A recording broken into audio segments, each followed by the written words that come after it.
Hi dear student, आजच्या लेक्चरमध्ये आपण पाहणार आहे DFD.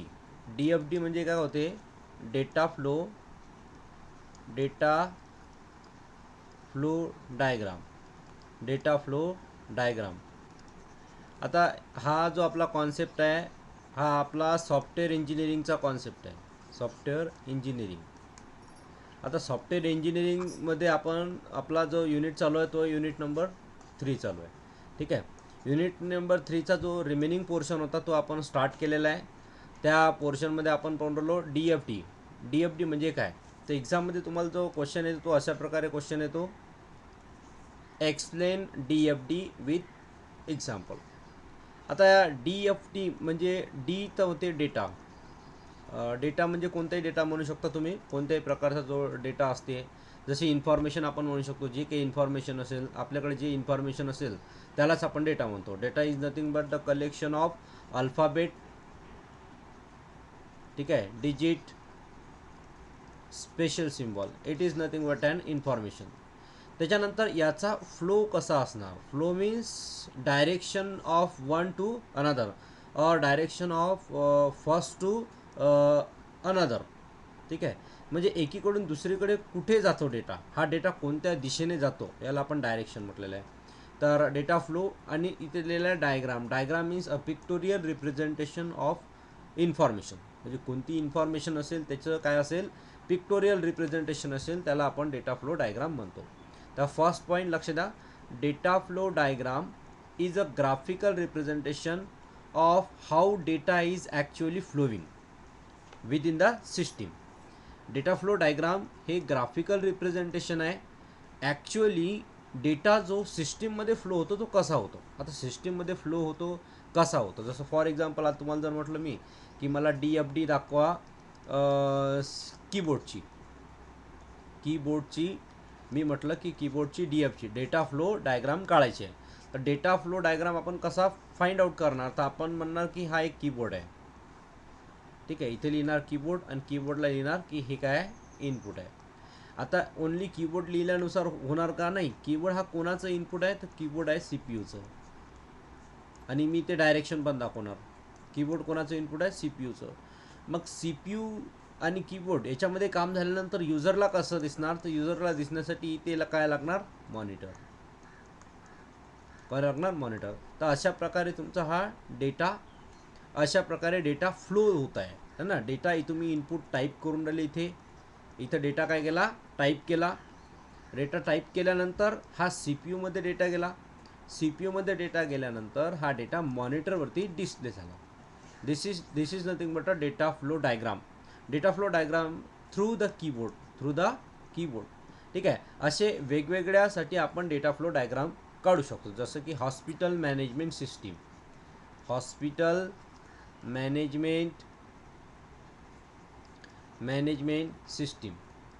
ठीक आहे. हॉस्पिटल मॅनेजमेंट सिस्टीम झालं.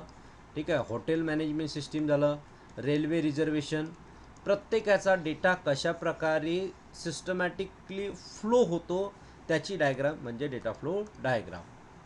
पॉईंट नंबर 2, हा पॉईंट नंबर 1 बघितला आपण. पॉईंट नंबर 2 काय म्हणतो?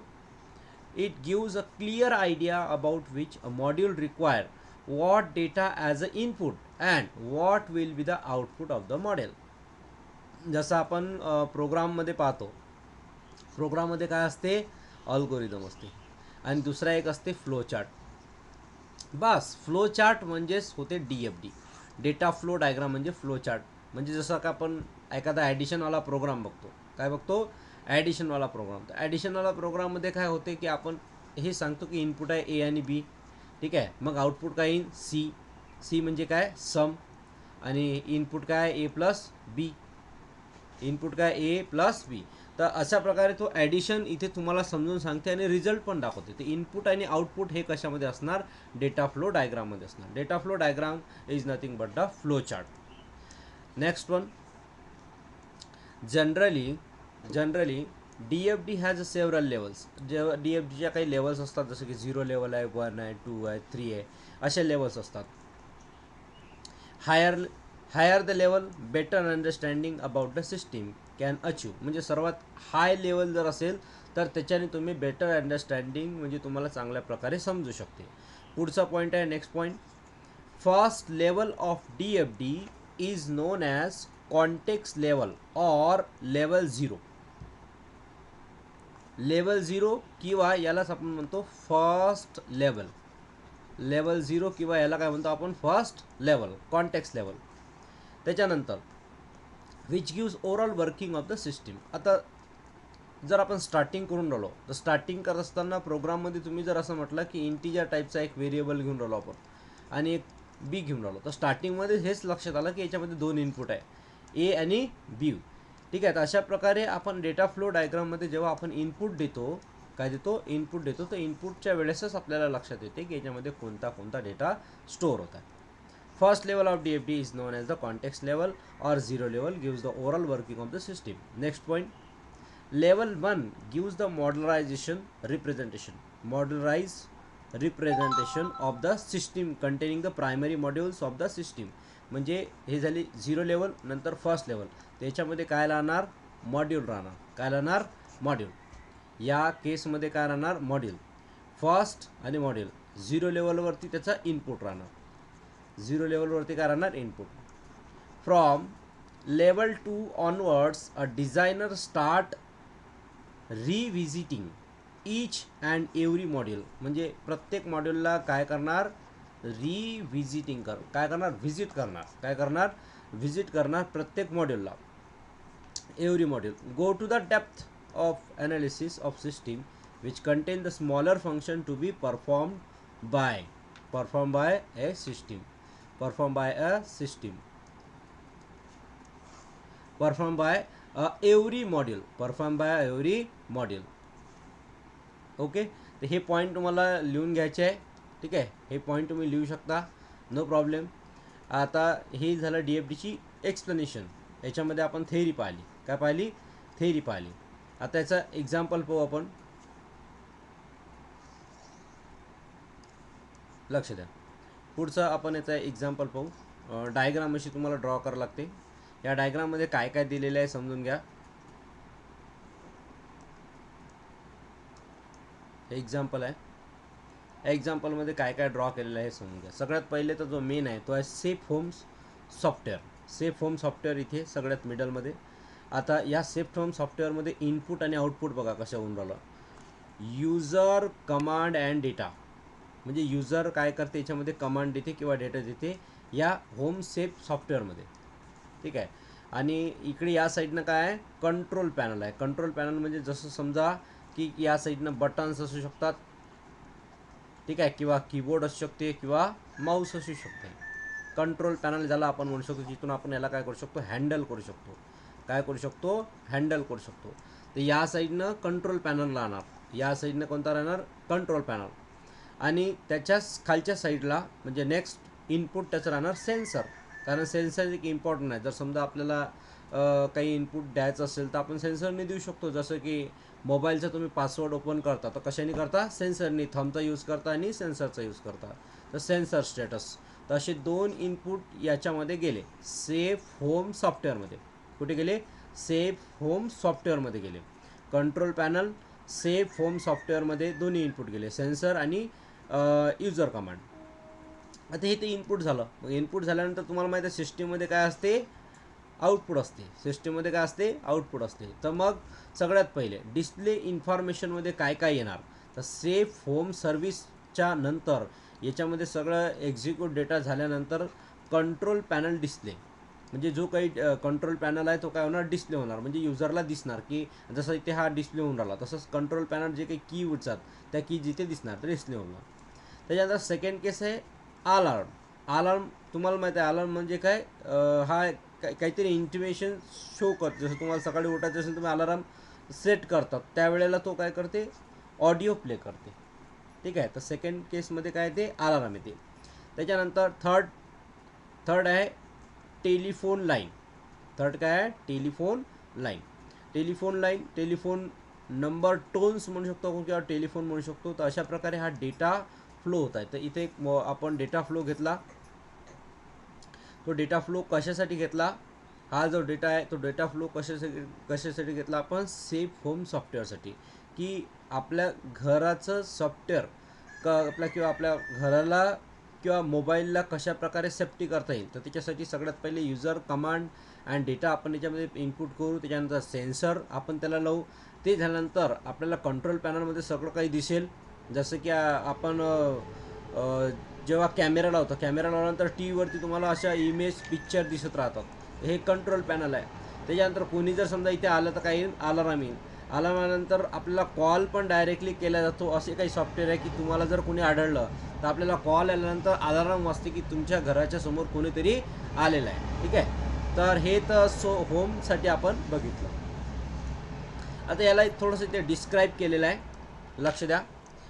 Considering the safe home product, जर समजा आपल्याला सेफ होम प्रोडक्ट करायचं असेल तर level 0 DFD for the system is shows, म्हणजे 0 लेवलवरती आपण याचा विचार केला.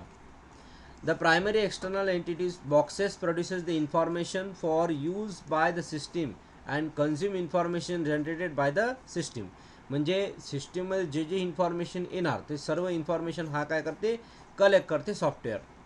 The labeled arrow represent data object or data object type inheritance. तिच्यामध्ये ॲरो दाखवलेले आहे असे. तर ॲरो म्हणजे काय रिप्रेझेंट होऊन राहिलं की याच्यामध्ये व्हॅल्यू इनपुट होऊन राहिल्या. For example user commands and data encompass all configuration commands, all activation and deactivation commands are all miscellaneous interactions and all data that are entered to qualify or expand the command.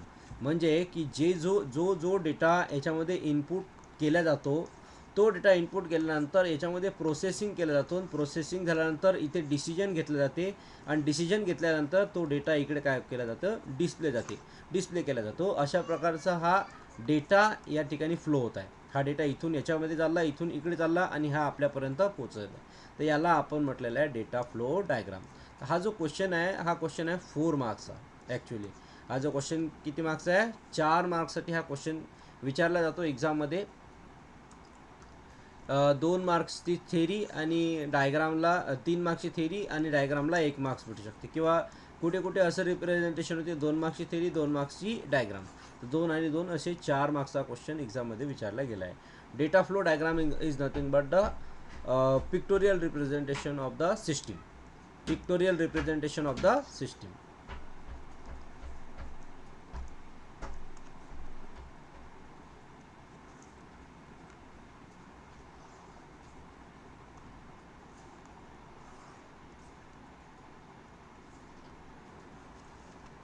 Next आहे, next question आहे what is DFD explain it's symbol. DFD म्हणजे काय आणि त्याचे explain करायचं आहे symbols. A data flow diagram is also called as bubble chart, याला bubble chart पण म्हणतात. This is a graphical techniques that represent the information flow, म्हणजे कोणती गोष्ट कुठे जात आहे, म्हणजे याचा फ्लो काय आहे, ठीक आहे, कोणत्या स्टेपवरून कोणत्या स्टेपवर जात आहे, हा याला आपण डेटा फ्लो म्हणतो. Transformer those are applied when the moves from input to output. Yes, जेव्हा आपण इनपुटवरून आउटपुटवर चाललो तर इनपुटवरून आउटपुटवर जात असताना याचा फ्लो कसा आहे, तो कोणत्या दिशेने आणि कशा प्रकारे जात आहे, त्याच्यासाठी याला आपण DFD म्हणतो. Second point, DFD represent system requirement those becomes program in a design, म्हणजे डिझाईन करत असताना ज्या ज्या गोष्टी आपल्याला लागतात, ज्या ज्या रिक्वायरमेंट्स लागतात त्या कशा प्रकारे असल्या पाहिजे किंवा त्याच्या स्टेप्स काय असल्या पाहिजे. Third, DFD may be further Persian किंवा पार्टिशन इंटू डिफरंट लेवल, म्हणजे याला वेगवेगळ्या लेवलमध्ये पार्टिशन केलं जाते. DFDला वेगवेगळ्या लेवलमध्ये डिफरन्शिएट केलं जाते. जसे की लेवल 0 आहे, लेवल 1 आहे, लेवल 2 आहे, है ना, लेवल 1, लेवल 2, लेवल 3 अशा 3 याच्यामध्ये याचं पार्टिशन केलं जाते. DFD focuses on a fact, म्हणजे खरं काय आहे नेमकं, आणि what data flow rather how data is प्रोसेसपेक्षा तो कसा जात आहे, है ना, कशा प्रकारे तो फ्लो करत आहे डेटा, याच्यावर आपण याला लक्ष देतो. DFD is used to represent the information flow and transformer those applied when the data is moved from input to output. हा तर झाला आपला clear. To show the data from with more details. The DFD is further extended level 1, level 2, level 3. म्हणजे असं काही नाही की 0, 1, 2च राहणार, याच्यावरती पण आपण लेवल वाढवू शकतो. नेक्स्ट पॉईंट,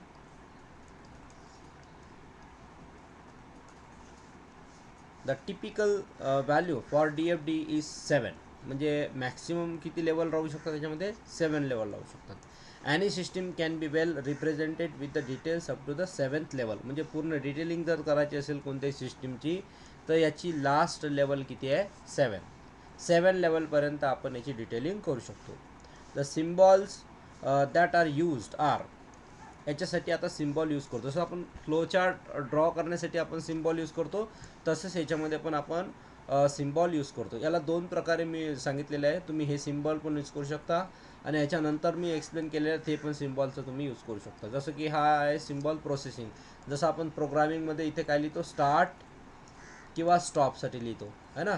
अल्गोरिदम किंवा फ्लोचार्ट जेव्हा ड्रॉ करतो तेव्हा स्टार्ट किंवा स्टॉप लिहितो. याला प्रोसेस म्हणतात. काय म्हणतो आपण, प्रोसेस. त्याच्यानंतर डेटाला स्टोअर करायसाठी, डेटाला स्टोअर करण्यासाठी आपण याचा यूज करतो, रेक्टँगलचा. सिमिलरली रेक्टँगलचा यूज आपण सोर्स किंवा लिंकसाठी पण करतो. आणि डेटा कोणत्या दिशेने कसा चालला त्याच्यासाठी आपण डेटा फ्लो म्हणतो. आपण काय म्हणतो, डेटा फ्लो. डेटा स्टोअरला आणखी एक आहे की अशा प्रकारे आपण डेटा स्टोअरला लिहू शकतो. ठीक आहे, हे सेकंड याचा यूज आहे. आता याचं डिटेलिंगमध्ये जर पाहायचं असेल तर डिटेलिंग पण याच्यामध्ये दिलेलं आहे, ते डिटेलिंग समजून घ्या. सगळ्यात पहिलं आहे डेटा फ्लो. डेटा फ्लो म्हणजे काय, it shows the movement of data flow from specific origin to destination. म्हणजे कुठून कुठे कसा चालला डेटा. याच्यामध्ये 2 टाईप दिलेले आहे, यॉर्डन नोटेशन आणि गेन अँड सेअरसन नोटेशन. ह्या 2 प्रकारचे आहे नोटेशन. तर तुम्ही ह्याचा पण यूज करू शकता, याचा पण यूज करू शकता, पण आपण याचा यूज दाखवलेला आहे. ठीक आहे, हा डेटा फ्लो. दुसरा प्रोसेस. प्रोसेसचा अर्थ काय होते की प्रोसेसिंगमध्ये पीपल, प्रोसिजर आणि डिव्हायसेस याचा यूज कशा प्रकारे केला जातो. एंटिटी. एंटिटी म्हणजे such as people, program, organization किंवा other entities that interact with the system but are outside the out it boundary. बाउंड्रीच्या आउटसाईडला आहेत पण सिस्टीमसोबत इंटरॅक्ट करत आहे, तर त्याच्यासाठी आपण याला एंटिटी नाव दिलं आणि एंटिटीसाठी आपण याचा यूज करू शकतो. पुढचं आहे डेटा स्टोअर. डेटाला स्टोअर करण्यासाठी आपण याचा यूज करतो. याला असंही यूज करू शकतो आपण, असंही यूज करू शकतो. याच्या 2 सिस्टीम आहेत. ठीक आहे, जसं की there may be a single DFD for entire for entire system और it may be exploded into various levels, namely level 1, level 2, level 3 etc.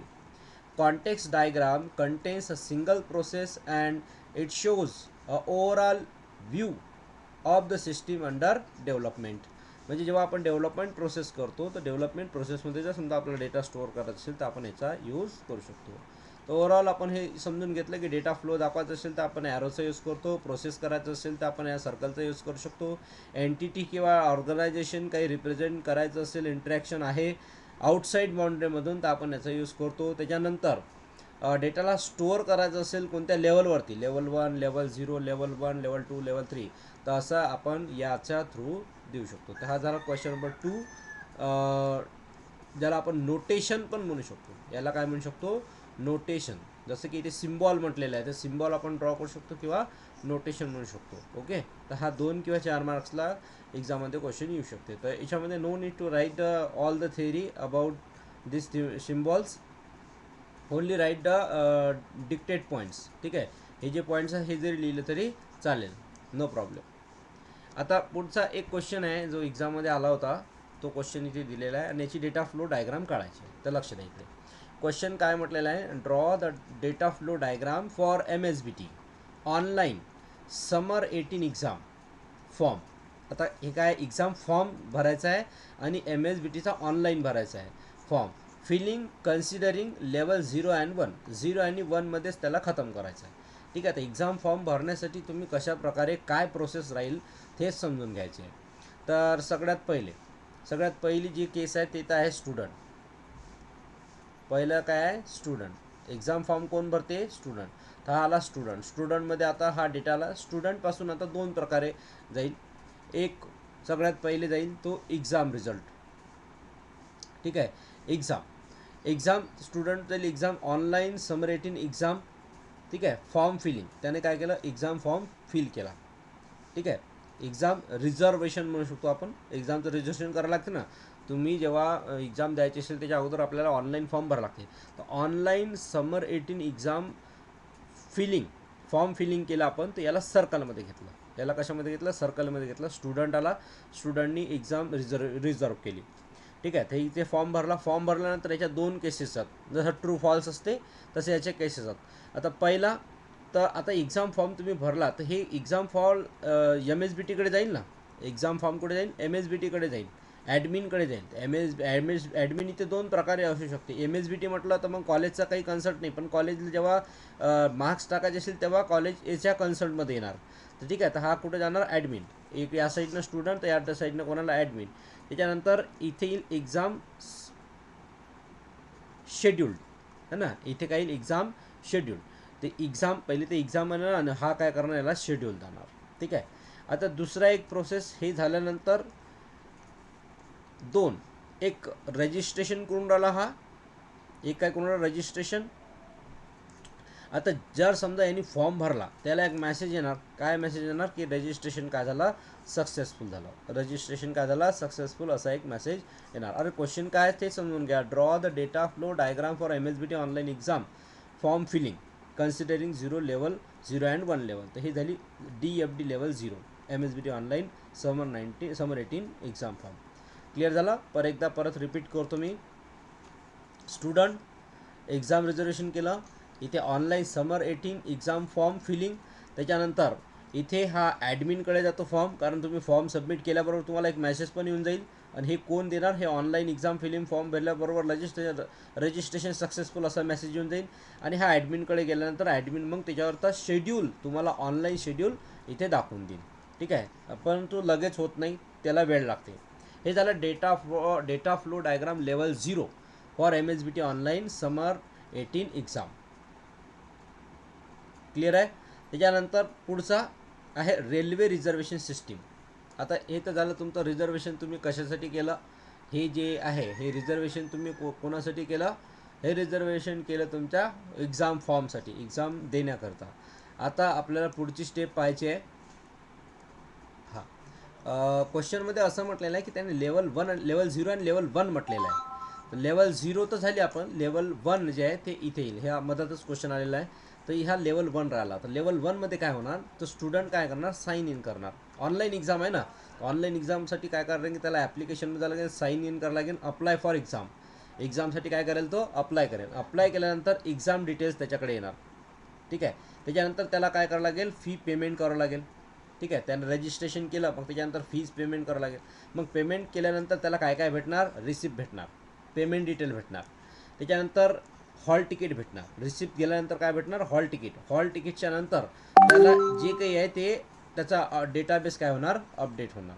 हे लेवल 1मध्ये होणार. बघा जे काही होऊन राहिलं ते डेटाला आपण काय करून राहिलो, फ्लो दाखवून राहिलो. डेटा कशा प्रकारे तुमचा स्टोअर होतो आणि डेटा स्टोअर झाल्यानंतर त्याची इन्फॉर्मेशन तुम्ही कसे शो करू शकता. तर या केसमध्ये येथे आणि इथे आपण सर्कल दाखवलेलं आहे, बाकीकडे एरो दाखवलेलं आहे.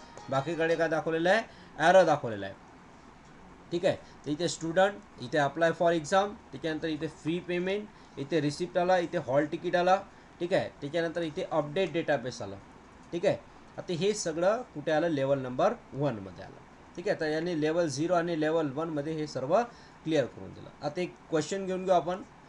जो क्वेश्चन आहे, draw and explain level 1 DFD for railway reservation system. असं एक्झाममध्ये येते बरं क्वेश्चन. 4 मार्काला क्वेश्चन एक्झाममध्ये विचारले जाते की रेल्वे रिझर्वेशन सिस्टीम सांगा, किंवा बस रिझर्वेशन सिस्टीम सांगा, किंवा एक्झाम रिझर्वेशन सिस्टीम सांगा, ठीक आहे. तर इथे लेवल 1 म्हटलेलं आहे, फर्स्ट लेवल, लेवल 0 आणि लेवल फर्स्ट. हे तुम्हाला लक्षात ठेवायचं आहे, ठीक आहे. तर हा क्वेश्चन थोडासा इकडे तिकडे झालेला आहे, कारण PDF तयार केलेले आहे आपण. आता रेल्वे रिझर्वेशन सिस्टीममध्ये काय होते, थोडंसं मी याला शॉर्ट केलं. हां, त्याच्यामध्ये सगळ्यात पहिले रिझर्वेशन कोण करत असते, पॅसेंजर. आपल्याला जर समजा कोणत्या गावाला जायचं असेल तर आपण रेल्वे रिझर्वेशन करत असतो आहे ना. पॅसेंजर काय करते, रेल्वे रिझर्वेशन करतात. रेल्वे रिझर्वेशन करण्याकरता इथे जसं स्टुडंट होता तर स्टुडंटच्या ठिकाणी आपण काय घेतलं, आता पॅसेंजर घेतलं. इथे कोण आला, पॅसेंजर आला. आता पॅसेंजरचं काम काय की हा दोन गोष्टी करू शकतो. सगळ्यात पहिले तर इन्क्वायरी करणार की ट्रेन खाली आहे की नाही, त्या डेटला ट्रेन खाली पण असल्या पाहिजे. तुम्ही जर समजा गावाला चालले तर गावाला चालत तर तुम्हाला पहिले ट्रेन चेक करावं लागते. तर आपण इन्क्वायरी करतो की ट्रेन आहे का नाही आहे त्या दिवशी. असेल तर ते बुक आहेत का, सीट अवेलेबिलिटी, हे इन्क्वायरी. आणि जर असेल तर मग आपण आपली कंप्लीट काय करतो, प्रोसेस, रिझर्वेशन प्रोसेस कंप्लीट करतो. ठीक आहे. तर पॅसेंजरनं दोन काम खतम केले. मग जसं तुम्ही रिझर्वेशन प्रोसेस केली तर रिझर्वेशन स्टोरेज फाईल, जे काही रिझर्वेशनचा जो डेटा आहे तो तुमचा एकीकडे स्टोअर होणार. तर हे कुठे होणार, हा रेल्वेकडे जमा होणार. रेल्वेकडे डेटाबेसकडे, रेल्वे डेटाबेसकडे हा डेटा काय होणार, जमा होणार. तर हा जो डेटा आहे हा रेल्वेकडे काय होणार, स्टोअर होणार. त्याला स्टोरेज फाईल म्हटलेलं आहे. तुमचा जो डेटा तो रेल्वेकडे असते आणि इथूनच शीट बनवून मग टी सीकडे येत असते. ठीक आहे. तर हे तर झालं सर्कलवरून खूप सारे टर्मिनेटर पण जातात. या रिझर्वेशन प्रोसेसवर आपण आलो. त्याच्यानंतर रिझर्वेशन स्टोरेज फाईल आली. आता रिझर्वेशन प्रोसेसमधून आणखी तिकीट जनरेशन पण होते. तुम्ही जेव्हा पॅसेंजर रिझर्वेशन करता तर तिकीट जनरेट होऊन तुमच्याकडे येते. त्याच्यानंतर तिकीट जनरेशन प्रोसेससाठी ते जाते आणि त्याच्यानंतर रिपोर्ट टू ॲडमिन, म्हणजे ॲडमिनला पण माहीत होऊन जाते की या नावाचा व्यक्ती आहे, याचं वय एवढं आहे, याला इथून इथपर्यंत जायचं. तर हे सगळं प्रोसेस कोणाकडे जाते, ॲडमिनकडे जाते. क्लिअर आहे इथपर्यंत. त्याच्यानंतर मग आता हे झाल्यानंतर आता हे पॅसेंजर आणि रिझर्वेशन प्रोसेस झाली. इन्क्वायरी जेव्हा आहे, इन्क्वायरी झाल्यानंतर पण आपण करू शकतो. जसं पॅसेंजरनं इन्क्वायरी केली आणि इन्क्वायरी केल्यानंतर लगेच त्याला जसं ट्रेन खाली भेटला तर तो रिझर्वेशन प्रोसेसवर जाऊ शकतो. तर या डायग्राम तुम्हाला पाठ करायचं आहे. याच्यापैकी कोणतीही डायग्राम एक्झाममध्ये येण्याची शक्यता आहे. ठीक आहे. या डायग्राम तुम्ही लक्षात ठेवा कशा केलेल्या आहे, काय केलेल्या आहेत. आता इन्क्वायरी प्रोसेसमध्ये, इन्क्वायरी प्रोसेस म्हणजे फक्त साधी इन्क्वायरी नसते. त्याच्यामध्ये दोन प्रकारची असते, एक डाऊन स्टोरेज आणि एक अप स्टोरेज असते. डाऊन स्टोरेज आणि अप स्टोरेज हे दोन प्रोसेसमध्ये डेटा काय होतं, स्टोअर होतो. ठीक आहे. डाऊन स्टोरेज आणि अप स्टोरेज. डाऊन स्टोरेजचा अर्थ असा होते की जाणाऱ्या आणि येणाऱ्या. जसं की आता याच्यासाठी जर असं म्हणेल की हा मुंबई टू नागपूर चेक करून आला. ठीक आहे. हा स्टोरेज काय करून आला, मुंबई टू नागपूरचं स्टोरेज आहे याच्याकडे. परंतु हा अप स्टोरेज जर म्हटलं तर याच्याकडे नागपूर टू मुंबई म्हणजे याच्या रिव्हर्स स्टोरेज आहे याच्याकडे. जेवढे तिकीट असतात त्या नागपूर ते मुंबईवाला जाणारा तिकीट आहे याच्यामध्ये स्टोरेजमध्ये स्टोअर होणार. आणि मुंबई टू नागपूर जे काही जातील लोक त्यांची इन्फॉर्मेशन याच्यामध्ये होणार. म्हणून याला डाऊन आणि अप स्टोरेज म्हटलेलं आहे. ठीक आहे. तर हे झालं रेल्वे रिझर्वेशन सिस्टीम. ठीक आहे. रिझर्वेशन स्टोरेज फाईल याच्यामध्ये आपण पाहिलं पॅसेंजर दोन प्रकारे करते, इन्क्वायरी करते. इन्क्वायरीमध्ये एक डाऊन स्टोरेज आणि एक ऑफ स्टोरेज आहे. ठीक आहे. तर इथे थोडीशी याची थेअरी दिलेली आहे, ते पण पाहू आपण. The passenger can initiate either the reservation process or inquiry process. पहिले काय करते, कोणी डायरेक्ट रिझर्वेशन करते. तो काही तो म्हणते जायचं आहे म्हणजे जायचं आहे, कसंही जायचं म्हणजे जायचं गावाला. आणि दुसरा, if user opted for reservation process, then the system shall proceed with ticket generation process and same need to be notified to the admin. म्हणजे ॲडमिनला तिकीटसाठी तर तो रिक्वेस्ट टाकते, पण तो म्हणते की मला रिझर्वेशन तिकीट भेटली तर खूपच चांगलं होईल. ठीक आहे. म्हणजे वेटिंग करते तो. If user obtains for inquiry module, then appropriate request shall be entertained. त्याच्यानंतर and result to be display to the user. मग खरंच त्याच्याकडे रिझर्वेशन त्याचं झालं किंवा रिकामी आहे ट्रेन किंवा ट्रेन फुल आहे, हे सर्व इन्फॉर्मेशन हे युजरच्या समोर येऊन जाते. ठीक आहे. आता आपण नेक्स्ट क्लासमध्ये हे बघू की लेवल बघू, डेटा फ्लो डायग्रामचे कशा प्रकारे attendance system, student attendance system कशा प्रकारे येते ते आपण नेक्स्ट क्लासमध्ये पाहू. कारण एकाएकी तुम्हाला हे सर्व समजणार नाही. आता फक्त ऐकायचंच काम आहे सध्या. आणि हे सर्व तुम्हाला तुमच्या बुकमध्ये, तुमच्या रायटिंगमध्ये लिहून घ्यायचं आहे. ठीक आहे. याला व्यवस्थित लिहून घ्या आणि याला स्वतः ड्रॉ करून बघा, याची प्रॅक्टिस करून बघा. हे एक्झाममध्ये येत असते. ठीक आहे. बाकीचं जे आहे ते नेक्स्ट सेशनमध्ये आपण कंप्लीट करू. ओके.